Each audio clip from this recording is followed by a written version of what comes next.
ಪ್ರಜ್ವಲ್ ರೇವಣ್ಣ ವಿರುದ್ಧ ಅತ್ಯಾಚಾರ ಪ್ರಕರಣಕ್ಕೆ ಸಂಬಂಧಪಟ್ಟಂತೆ ಮಾಜಿ ಸಂಸದ Prajwal ರೇವಣ್ಣಗೆ court shocking news ಕೊಟ್ಟಿರುವಂತದ್ದು.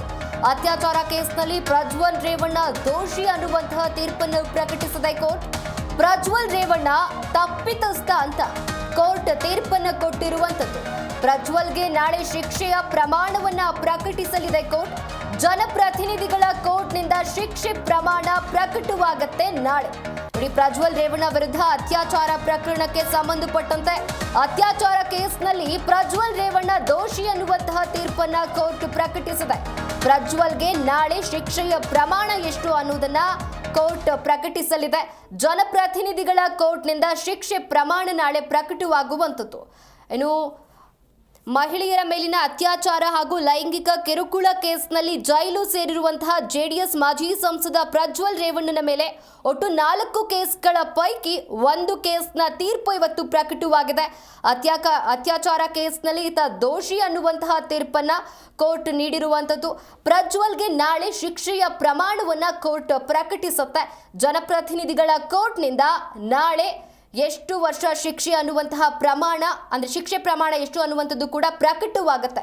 Prajwal Revanna ವಿರುದ್ಧ ಅತ್ಯಾಚಾರ ಪ್ರಕರಣಕ್ಕೆ ಸಂಬಂಧಪಟ್ಟಂತೆ ಮಾಜಿ ಸಂಸದ ಪ್ರಜ್ವಲ್ ರೇವಣ್ಣಗೆ ಕೋರ್ಟ್ ಕೊಟ್ಟಿರುವಂತಹ ಶಾಕ್ ಇದು. ಅತ್ಯಾಚಾರ ಕೇಸ್ನಲ್ಲಿ ಪ್ರಜ್ವಲ್ ರೇವಣ್ಣ ದೋಷಿ ಅಂತ ತೀರ್ಪನ್ನು ಕೊಟ್ಟಿದೆ.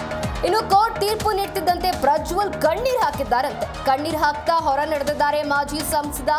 ಕೈ ಮುಗಿದು ಒಳಗೆ ಬಂದಿದ್ದಂತಹ ಜೆಡಿಎಸ್ ಮುಖಂಡ ಇನ್ನು ಹೊರಗೆ ಹೋಗ್ತಾ ಕಣ್ಣೀರು ಹಾಕ್ತಾ ಹೋಗಿದ್ದಾರೆ. ನ್ಯಾಯಾಧೀಶರ ಮುಂದೆ ಕೈಕಟ್ಟಿ ನಿಂತಿದ್ದ ಪ್ರಜ್ವಲ್ ಕೋರ್ಟ್ ಆವರಣದ ಹೊರಗಡೆ ಪ್ರಜ್ವಲ್ ಕಣ್ಣೀರು ಹಾಕಿರುವಂತದ್ದು.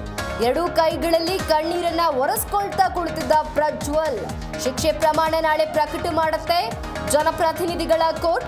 ಎಷ್ಟು ವರ್ಷಗಳ ಕಾಲ ಶಿಕ್ಷೆ ಅನ್ನೋದು ನಾಳೆ ಗೊತ್ತಾಗುತ್ತೆ. ಮೊದಲ ಕೇಸ್ನಲ್ಲಿ ದೋಷಿ ಅಂತ ಇದೀಗ ಕೋರ್ಟ್ ತೀರ್ಪನ್ನು ಕೊಟ್ಟಿರುವಂತದ್ದು. ನೋಡಿ, ಪ್ರಜ್ವಲ್ ರೇವಣ್ಣ ವಿರುದ್ಧ ಅತ್ಯಾಚಾರ ಪ್ರಕರಣಕ್ಕೆ ಸಂಬಂಧಪಟ್ಟಂತೆ ಅತ್ಯಾಚಾರ ಕೇಸ್ನಲ್ಲಿ ಪ್ರಜ್ವಲ್ ರೇವಣ್ಣ ದೋಷಿ ಅನ್ನುವಂತಹ ತೀರ್ಪು ಪ್ರಕಟವಾಗಿದೆ. ಕೋರ್ಟ್ ತೀರ್ಪು ನೀಡುತ್ತಿದ್ದಂತೆ ಪ್ರಜ್ವಲ್ ಕಣ್ಣೀರು ಹಾಕ್ತಾ ಹೊರಗೆ ಹೋಗಿದ್ದಾರಂತೆ. 2 ಕೈಗಳಲ್ಲಿ ಕಣ್ಣೀರನ್ನ ಒರೆಸ್ಕೊಳ್ತಾ ಕುಳಿತಿರುವಂತದ್ದು ಪ್ರಜ್ವಲ್.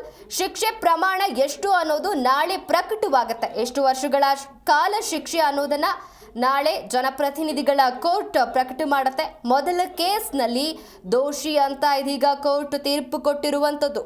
ಮಹಿಳೆಯರ ಮೇಲಿನ ಅತ್ಯಾಚಾರ ಹಾಗೂ ಲೈಂಗಿಕ ಕಿರುಕುಳ ಕೇಸ್ನಲ್ಲಿ ಜೈಲು ಸೇರಿದ್ರು ಜೆಡಿಎಸ್ ಮಾಜಿ ಸಂಸದ ಪ್ರಜ್ವಲ್ ರೇವಣ್ಣ. ಅದರ ಮೇಲೆ ಒಟ್ಟು 4 ಕೇಸ್ಗಳ ಪೈಕಿ 1 ಕೇಸ್ನ ತೀರ್ಪು ಇವತ್ತು ಪ್ರಕಟವಾಗಿದೆ. ಆ ತೀರ್ಪಿನಲ್ಲಿ ಈತ ದೋಷಿ ಅನ್ನುವಂತಹ ತೀರ್ಪನ್ನ ಜನಪ್ರತಿನಿಧಿಗಳ ಕೋರ್ಟ್ ಕೊಟ್ಟಿರುವಂತದ್ದು. ನಾಳೆ ಎಷ್ಟು ವರ್ಷಗಳ ಕಾಲ ಈತನಿಗೆ ಶಿಕ್ಷೆ ಅನ್ನೋದು ಕೂಡ ಪ್ರಕಟವಾಗುತ್ತೆ. ಇನ್ನು ಕೋರ್ಟ್ ತೀರ್ಪು ಕೊಡ್ತಿದ್ದ ಹಾಗೆ ಈತ ಕಣ್ಣೀರನ್ನ ಒರೆಸ್ಕೊಂಡು 2 ಕೈಗಳಲ್ಲಿ ಕಣ್ಣೀರನ್ನ ಒರೆಸ್ಕೊಂಡು ಕುಳಿತಿರುವಂತದ್ದು. ಶಿಕ್ಷೆ ಪ್ರಮಾಣ ಎಷ್ಟು ಅನ್ನೋದು ಕೂಡ ನಾಳೆ ಪ್ರಕಟ ಮಾಡುತ್ತೆ ಕೋರ್ಟ್.